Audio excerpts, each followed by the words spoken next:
The weather called for snow all day long. We have more weather coming in. In the snows of northern New Mexico, a late-season elk adventure with a special meaning awaits a hunter on this elk fever.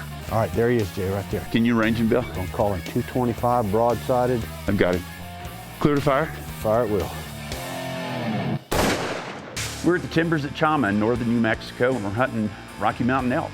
There's days that can absolutely be fabulous hunting with mind-boggling numbers. That's guide and timbers owner Bill Glisson. Today we got a lot of wind. We got snow on the ground. It's late season. Late season brings the challenge of bulls breaking off from the cows and calves, and weather. A typical day would be several encounters with different herds. And obviously what we're doing from that point forward is trying to glass and identify a harvestable bull. The top group closest to the trees. See a pretty nice bull in there. He's got his butt to you right now. See him turning sideways? Yeah. We're definitely seeing more forked antler bulls this morning after the storm. Just this morning, we saw a herd of about 30 cows and two really nice bulls. It took us a better part of an hour to circle around and close on them, and by the time we got within shooting distance, I mean like 300 yards, they had moved up into these cedar breaks, and you couldn't separate the cows from the bulls anymore. We should have made a decision on this. I should have earlier. We had to cover all this real estate right here, and I think we did the best thing we could. The whole team was pretty much shot, because I mean we weren't running, but it was close to running through anywhere from a foot to drifts that were 2.5 feet high. It was a little disappointing, but at the same time it was exciting. Let's walk back down this way, and we're going to go back to the back corner. On the hunt are Bill Glisson, whose The Timbers at Chama offers a grand lodge for elk hunters, and Hunter Jay Houston is a nationally recognized elk expert and the author of many books on elk hunting. He also has a special story as a survivor of cancer. The Timbers at Chama offers some of the best elk hunting I'm aware of. The hunting here is awesome. I mean, there's very large numbers of elk here in Unit 4 in northern New Mexico. New Mexico's Unit 4 is one of the country's most prized elk tags. Here on the Colorado state line, hunters have opportunities at both resident and migrating bull elk. The challenge here is finding solitary bulls. This time of year, there's no more bugling. The bulls have left the cows a long time ago. We're definitely hunting like bachelor groups of bulls. These cows are out, and we're seeing lots of cows. We're having elk encounters, but these bulls they're brushed up. They're hard to find. Finding a trophy bull elk's hard enough in good weather, but pile 2 feet of leg-burning snow on the ground to plow through, and it makes things only that much harder. You see the elk in front of us? There's a real large group of elk back over this way too. It's hard to tell going through that fog what they are. You see them? You see them over there? I heard what you just said about staying here. But if you'll look right in front of them, it's like a ridge. There could be more elk right out of our sight. Yeah. And if we fall back, go this way, come around this tree right there, that'll put us within a good shot if something happens to bulls and bears. If we stay here and wait to see if a bull appears, we may lose the moment, so we need to close the distance. Let's go. Bill and Jay have to wait for the fog to lift before they can go to the hunting strategy they've mapped out: glass and stalk. What we're doing from a strategy standpoint is we're glassing these elk out across these sage flats. And these sage flats can be anywhere from 700 yards across to a mile. And so far, it's been tough. We're seeing a lot of elk, a lot of cows, but we're seeing some bulls. But we'll see them anywhere from a half mile to a mile off. And what we have to do is check the wind first to make sure there's a wind there that we can use for a stalk, and then come up with a strategy to close the distance. And we've been fairly successful. We just haven't been successful on the right bull yet. The wind keeps swirling on us out here, and that means we constantly have to change our tactic a little bit. Hunter and author Jay Houston and guide outfitter Bill Glisson of the Timbers at Chama have been seeing and stalking plenty of bulls, but not the exact one they're after. Now, with the clock ticking, the fresh snow seems to have covered over the elk. We glass an awful lot out here. That's the only way you can locate these elk. And we'll spend 10 or 15 minutes glassing and glassing and glassing, and then take a breath and we'll glass some more. Right up here's the best bedding area on the whole ranch. Right here. Just right up here. See where that old thick timber is? We call that the black timber. That's the thickest timber. Coolest spot. It's north facing, never gets any sun. The depth of the snow is not going to allow for real efficient hunting. We've sit here and watched what I think is the most prolific draw in this whole place. I don't see even a flicker of it here. I think what we'll do is go back down to the lodge, put on some dry socks, get ready to head out for the afternoon. We're going to go out early today. Okay. Whatever you think's best. Is that all right with you? Yeah, whatever. I think that's what we should do. With the New Mexico bulls proving how elusive elk can be, Bill and especially Jay are thankful to be hunting at all. After a matter of life and death canceled last year's hunt. 18 months ago, my doctor gave me a little bit of bad news. He told me I had prostate cancer. And I have always been a very healthy individual. And so when somebody tells you, you've got cancer, that pretty much took the wind out of my sails. We went to our urologist, and point blank, he said, "Jay, you've got prostate cancer." I was without words. I was absolutely without words. Now, I'm a guy of faith. I believe in a very powerful God. And he's demonstrated time and time again in my life that he's going to be there for me. He's going to take care of me. And that faith and my wife are what carried me through that first 10 or 15 minutes. That was probably the toughest 15 minutes of my life. Jay's faith and doctors made it possible for him to hunt again, but his cancer taught him the preciousness of time.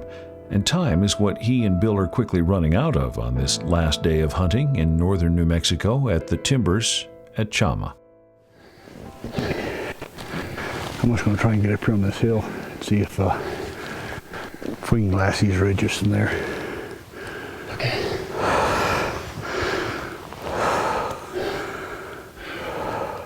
We'd hunted hard all week long in some real challenging conditions. Deep snow. Even though it was the last day, we still had our goal set pretty high. Hunted throughout most of the morning, and then toward the end of the morning, I caught a glimpse of a set of antlers kind of poking up from behind a snowbank, about 400 yards out in front of us on this one sage flat. And I kind of got Bill's attention, said, Bill, I got some antlers out there, let's take a look. He's a 6x6, Jay. Yikes. We decided that we'd probably go ahead and set up on him, which we did. We got the sticks up. He was standing broadside right on the edge of the timber, and it was beautiful. It's just one of those picture-perfect moments.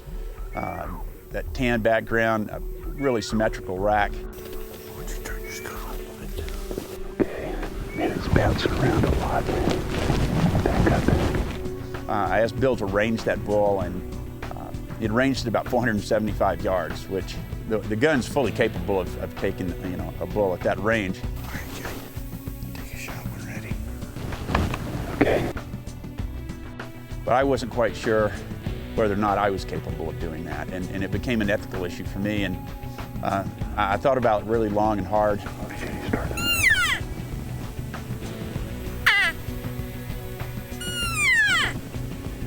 While I was doing this, go. Oh, there's no shot right now. He's going up. Yeah.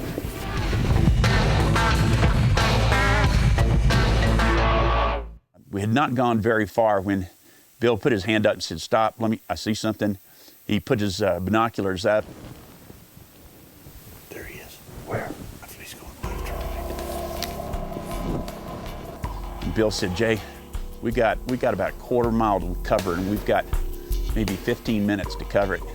are you up to it? And I said, lead on. We got a little bit of oak in there here. Let's go. And so Bill took off, and I guess you might call it a snow sprint. We were running in snow anywhere from 6 inches deep to 16 inches deep. And we were literally running. We had a small line of cedar trees between us and the bull that we were covering our movements. But the snow was still pretty crackly. We were making a lot of noise, but we just had to cover the distance. Bill edged around, saw the bull, and said, "Jay, that bull's right there. I'm thinking he's guessing 250 yards." He said, "Get ready."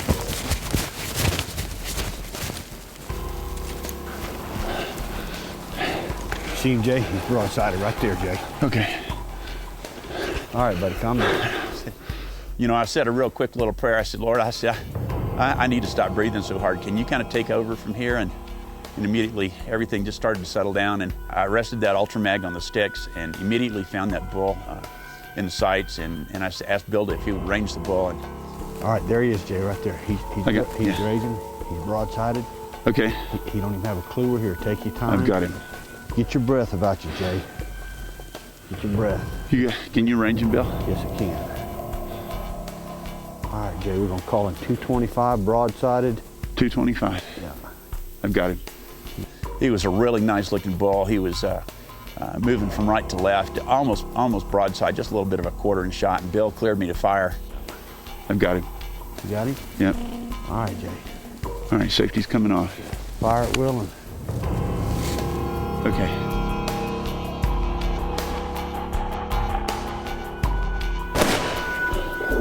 Take him again. Take your time. He's sick. He's down. He's sick, Jay. Good hit. He's down. He's down? He's down. Pulled another one. Stay on him. Good job, Jay. Good job. He's down. Oh, God. How good is it to close a deal out like this? Oh, man. Last day, last light. Nice legal bull. Congratulations, Jay. He's what down. a great job. He's on the ground. Way to go. We got us a nice 5x5 here. He's not the biggest bull in the ranch. We've hunted 5 days really hard in this snow, and this is about the shallowest snow that we've had. Yeah, you did a great job, Jay. It's been a heck of a hunt. It's been my pleasure to spend this last 5 days with you. And this is my last hunt of the year, last day, so what a great way to close out a fantastic season for the Timbers. Absolutely awesome way to close it out. We hunted 5 hard days. Trophy's not always in the score. No. Beauty, they say, beauty's in the eye of the beholder, and this is a beautiful bull. This is a beautiful bull. What a great experience you've shared with me, and I thank you for it. It's just awesome. I thank you. Thank you so much. This shot came within about 10 minutes of the end of legal shooting hours on the last day of the hunt. We were to say we were happy would be an understatement. It was a joyous moment, and to be able to share a hunt like this with a friend like Bill, for me personally, that just made it that much more special. I think other than hunting my own family, my children, I don't know that I've ever been on a more emotional hunt because of my friendship with Jay, because I have such great respect of Jay being such a fighter and overcoming his cancer in the last 2 years. It became really emotional for me upon the harvest and actually putting our hands on his horns. I was simply lost for words. It was just a phenomenal hunt, and I thank Jay Houston for letting it happen.